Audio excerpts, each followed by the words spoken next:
There are things in your home right now that are quietly stressing you out, without you even realizing it. They are not dramatic. They are not loud. They do not demand your attention like a broken appliance or an overflowing sink. But day after day, they pull just a little bit of your energy. They make your mornings feel heavier. They make you sigh a little deeper when you walk from room to room. And they can even shape your mood without ever saying a word. Sometimes it is not what we carry in our hands that exhausts us. It is what surrounds us quietly, every day, without our noticing. A chair no one sits in. A treadmill that has not been used in 5 years. A pile of unopened mail. They may seem harmless, but they slowly take space, not just in your home, but in your mind. In today's video, we are going to explore 15 things that quietly stress you out. Things that live in your home, stay in your space, and slowly wear on your peace of mind. You will not be asked to throw everything away. You will not be told what to keep or what to toss. But you will be invited to look again, with fresh eyes and with kindness toward yourself. So take a breath and stay with us. Because number 13 is something most people never suspect. But once it is gone, they actually start sleeping better. Let us begin. The first item is a chair no one sits in. It might be in the bedroom, the hallway, or tucked into a corner of the living room. Maybe it's decorative. Maybe it once had a purpose. But now it just sits there, unused, untouched, and quietly in the way. For many older adults, this chair becomes a drop zone. Clothes, towels, unopened mail. Things collect on it because it's there, not because it's needed. Over time, it stops being furniture and starts becoming visual clutter, a small source of stress you didn't ask for. One woman told me, "I had a chair next to my bed for 10 years. I never sat on it, but I was always cleaning it or moving things off it. The day I finally let it go, my whole room felt easier to breathe in." This isn't about tossing things out just to be tidy. It's about creating space for movement, for light, and for peace of mind. Let's keep going. The second item is that old treadmill in the corner. At one point, it felt like an investment in your health, maybe even a promise to yourself.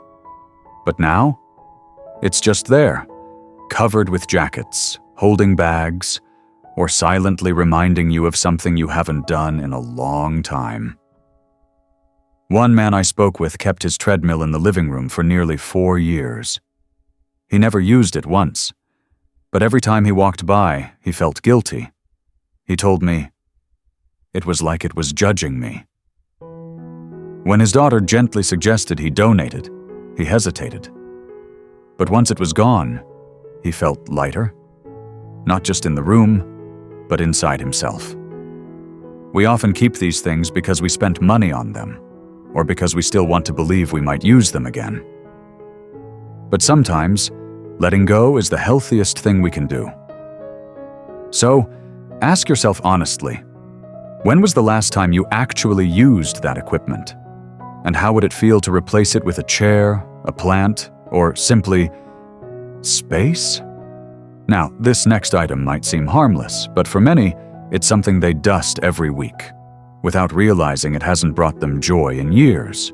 The third item is dusty decorative items you never touch. They might be figurines on a shelf, tiny souvenirs from long ago trips, or little knickknacks you once loved.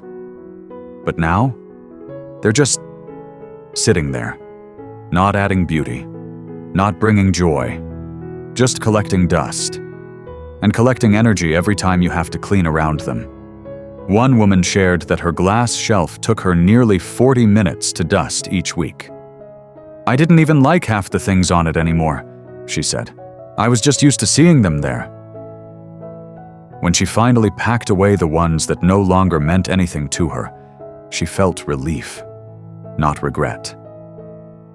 It's not about erasing memories. It's about choosing which ones you want to carry forward. You're allowed to change what you display and what you don't. What you need today may not be the same as what mattered 10 years ago, because the next item is not on a shelf. It's an entire room. And for many people, it's the loneliest space in their home. 4. A living room you never use. It's often the quietest room in the house, and not in a peaceful way. The cushions stay fluffed. The glass coffee table stays spotless. But no one actually lives in that living room. For many, it's been that way for years. Meant for guests, special occasions, or family visits that have become less frequent. The door stays open, but the space stays untouched. In one home I visited, the living room hadn't been used in over a decade. The homeowner said, "I walked past it every day, but I didn't feel welcome in it myself." Eventually, she made a change. She removed the extra furniture, brought in a cozy chair, a warm lamp, and her favorite books. That room, once a museum for others, became the heart of her everyday routine. The truth is, a room that's too perfect can be a little lonely. So let me ask you, what would it feel like to turn your most beautiful room into one you actually use? Coming up next, a space you do visit daily, but it holds more frustration than comfort, and it all starts with what hangs behind its doors. 5. An overstuffed closet. You open the doors each morning, hoping to find something simple and comfortable. Instead, you're met with a sea of hangers. Shirts you haven't worn in years, pants that don't quite fit, shoes that pinch, and coats meant for a winter that's long gone. It doesn't seem like much at first. After all, it's just clothes, right? But the real weight isn't physical, it's emotional. Decision fatigue, frustration, the quiet disappointment of seeing a closet full of things and still feeling like you have nothing to wear. Someone once shared that cleaning out her closet gave her more peace than any vacation ever had. "I didn't realize how stressed I felt just looking at it," she said. "Now, everything in there fits, feels good, and makes sense for who I am today." You don't have to throw it all out. But imagine opening your closet and seeing only clothes that fit your life right now. How would that change the way you start your day? Because next, we're stepping into a different kind of clutter. One that builds up quietly, piece by piece, until you can't remember what's even in the pile anymore. 6. Stacks of mail you haven't opened. It starts small, a flyer or two, a magazine you meant to read, an envelope that didn't look urgent, and before you know it, there's a pile, then a drawer, then maybe even a box, and every time you walk past it, a tiny voice says, "You should take care of that." You don't hear it out loud, but you feel it, in the way your eyes linger, in the way you keep telling yourself, "Maybe tomorrow." The truth is, unopened mail is rarely about the paper. It's about the pressure. Bills, forms, expired coupons, reminders of things you didn't get to. It builds up quietly, and with it, a sense of being behind, even if no one else sees it. Clearing that pile doesn't just make a surface cleaner, it makes your mind feel lighter. One small space, no longer nagging you every time you pass by. Here's something to think about. What if handling that mail wasn't a chore, but a way to give yourself a little control back? Next, we'll head to a spot in the home filled with good intentions. But often, it's also the heaviest object in the room, both physically and emotionally. 7. A kitchen appliance you never use. It probably seemed like a great idea at the time.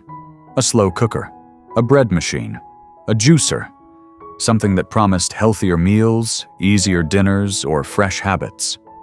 But now, it's just taking up space, on the counter, in a cabinet, or deep in the pantry, quietly gathering dust. Not because you failed, not because it wasn't useful once, but because life changed, tastes changed, energy shifted, and yet it stays. Why? Because we feel guilty letting go of things we spent money on, or we keep saying, maybe I'll use it again. But weeks pass, then years. Here's the thing. That appliance is not just taking physical space, it's taking mental space. Every time you reach around it, or see it sitting unused, it's one more silent reminder of something undone. Let me ask you, what would it feel like to reclaim that shelf, that corner, that energy?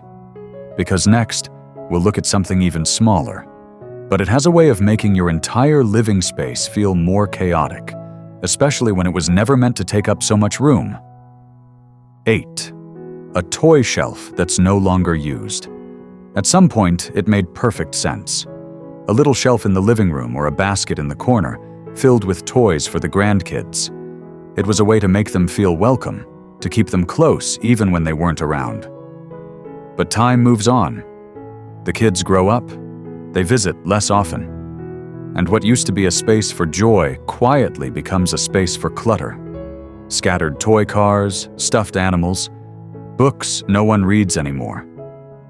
You walk past it, and maybe you smile a little, but maybe you also sigh, because it looks messy even when it's not, because it reminds you of how fast things change, and because you're not quite sure what to do with it now. Here's something to consider. You don't have to throw anything away, but you can put it in a box, store it with care, and bring it out only when it's needed. That way, your home becomes a place of calm again, not a waiting room for memories. And speaking of calm, our next item is something meant to bring life into the home. But sometimes, it ends up doing the opposite. 9. Oversized or faded plants, real or fake.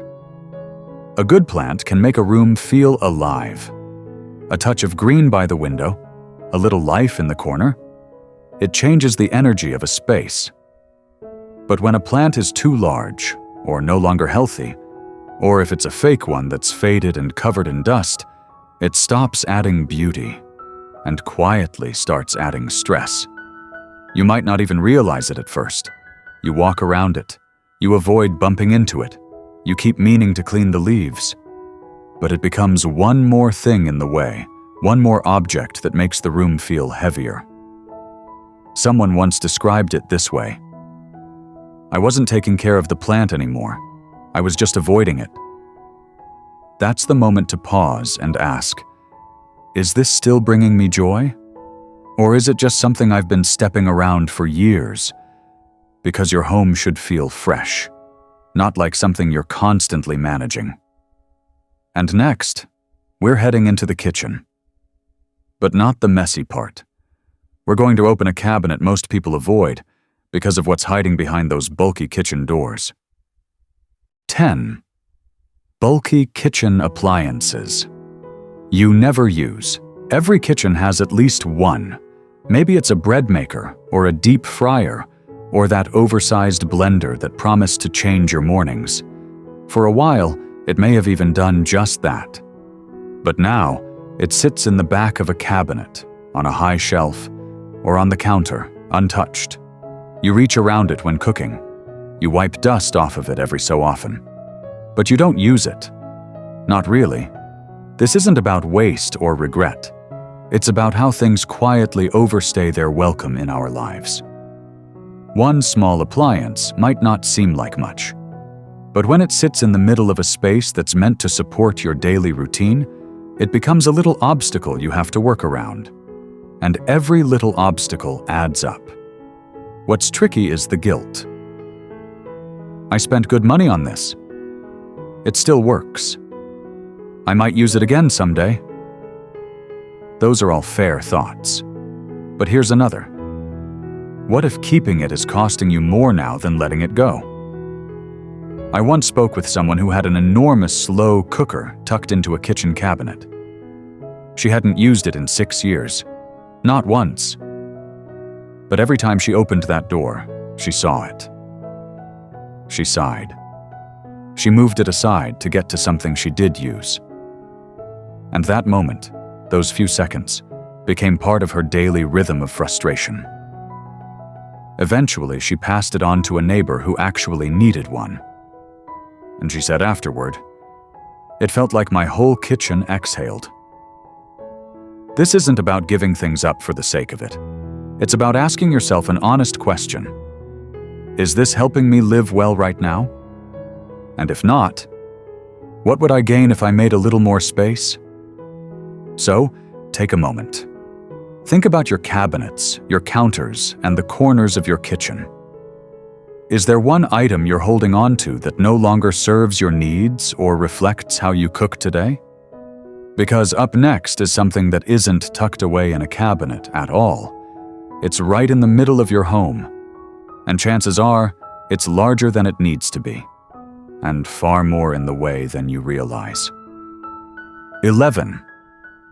Oversized coffee tables and unused stools. At first glance, a coffee table feels essential. It holds your remotes, a book or two, maybe a teacup or the newspaper. But for many people, especially as we get older, that same table slowly becomes a barrier. Something you walk around carefully, something you bump into more often than you'd like.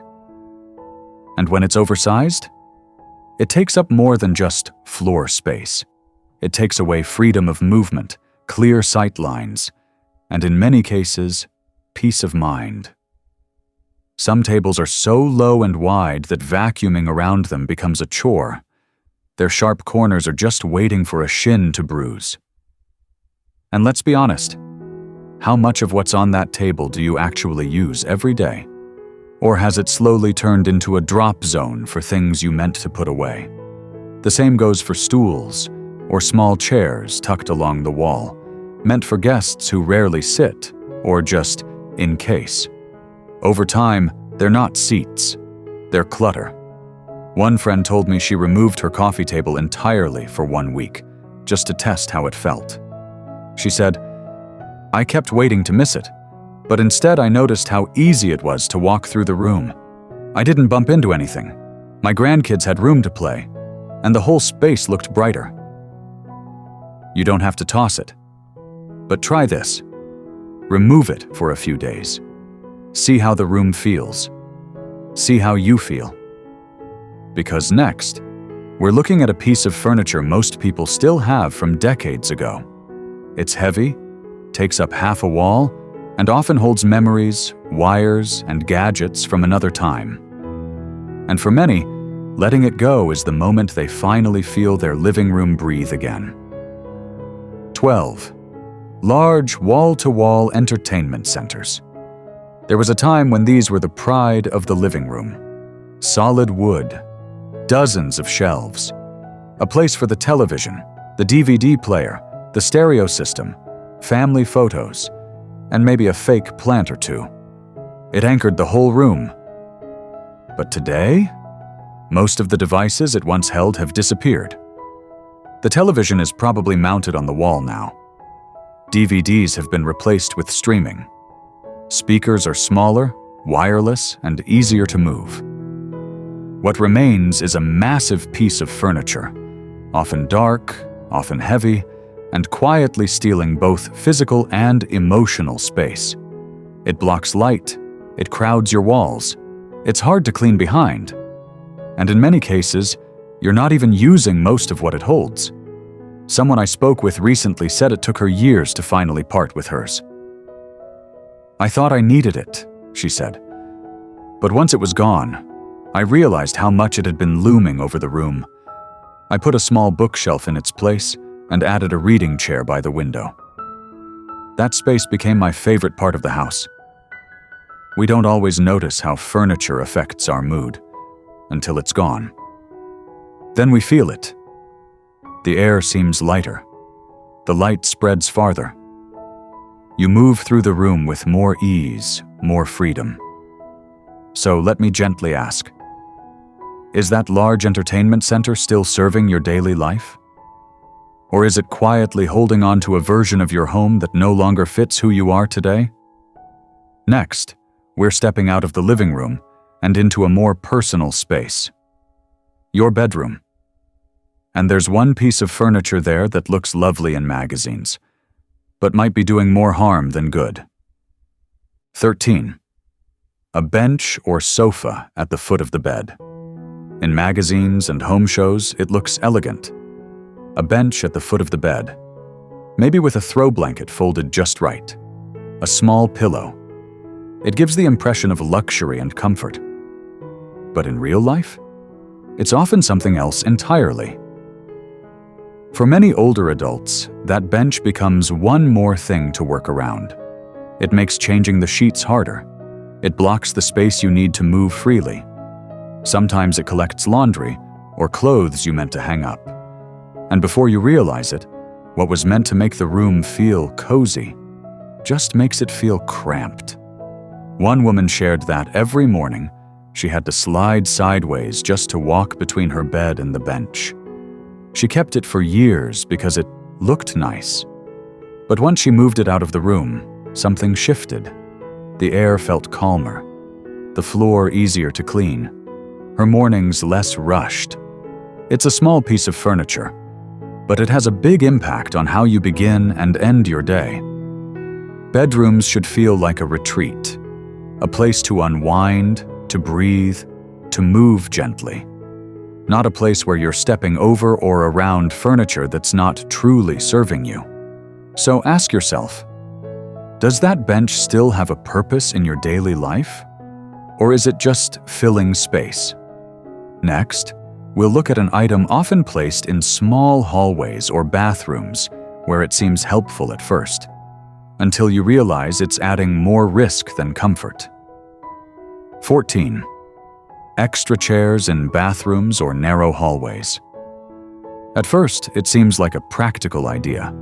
A small chair to sit on while putting on shoes, a place to lay out towels, maybe even just something to fill the space.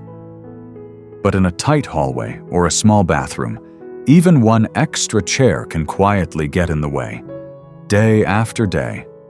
It's not that the chair itself is a problem, it's the way it changes how you move. Suddenly, you're twisting your body to walk past it. You're stepping a little more carefully. You're nudging it out of the way to clean around it. And in a bathroom, the moisture alone can make the legs slippery, the fabric musty, and the space harder to maintain. One man told me he had a small chair next to his sink for years. He put it there thinking it would help him rest while brushing his teeth or drying off. But the truth? He never used it. What it did do was collect clothes, block his path, and make him feel cramped. When he finally removed it, he said it felt like he gained 3 feet of space and a lot more peace. These small changes can make a bigger difference than we expect, especially in places where we move every day. Comfort isn't just about how something looks, it's about how easily we can move, breathe, and feel safe. So take a look at those tight spaces in your home. Is there something there that once made sense, but now only makes things harder? Coming up next is something many people still keep around out of habit or nostalgia. But it takes up more space than it earns. And the truth is, there are better, simpler ways to enjoy what it once gave you. 15. Old speaker systems that take up too much space. There was a time when a full stereo system meant something. Tall speakers, a heavy amplifier, a shelf for CDs or vinyl records. It was part of the home, part of your identity. The sound filled the room, and so did the memories. But technology has changed. Sound now comes from devices that fit in the palm of your hand. And those once proud speaker towers? Often they're just standing there, taking up space, collecting dust, maybe even becoming a tripping hazard for pets or grandchildren. You might still keep them because they worked well once, or because they were expensive, or because they remind you of a time that felt fuller, more alive. But ask yourself, when was the last time you actually used them? Someone recently told me their cat knocked over a speaker that had been sitting in the same corner for 10 years. It hadn't been plugged in for the last 5. That was the moment they realized. It wasn't part of their life anymore, just part of their home by default. Letting go of that kind of item doesn't mean letting go of the music. In fact, it might help you enjoy it more. A small speaker on a shelf, or even a simple playlist on your phone, can bring more joy without taking over the whole room. So, are those speakers still playing a part in your life? Or just taking up room in it? You've just walked through 15 things that may be quietly adding stress to your home, without ever raising their voice. None of these items are bad. In fact, many were beautiful, useful, and meaningful in their time. They were part of special moments, memories, and stages of life that mattered. But time passes, and what once supported us can slowly begin to weigh us down. Not because it changed, but because we did. Letting go doesn't mean forgetting. It means choosing again, with care, with clarity, and with kindness toward yourself. Your home should reflect who you are now. It should support your rhythm, your needs, your peace. Not just hold on to things for the sake of the past. So if something in your space no longer fits the life you're living today, it's okay to thank it and let it go. Even one small change, a clear corner, a shelf with room to breathe, a chair you can finally sit in, can make your home feel lighter, warmer, and more yours. If this video spoke to you in any way, I'd love to hear from you. Which item felt the most familiar? What are you ready to release? Thank you for spending this time with me. And remember, you're not decluttering for the sake of trends. You're doing it so that your space can take care of you. We'll see you again soon. Until then, take gentle care.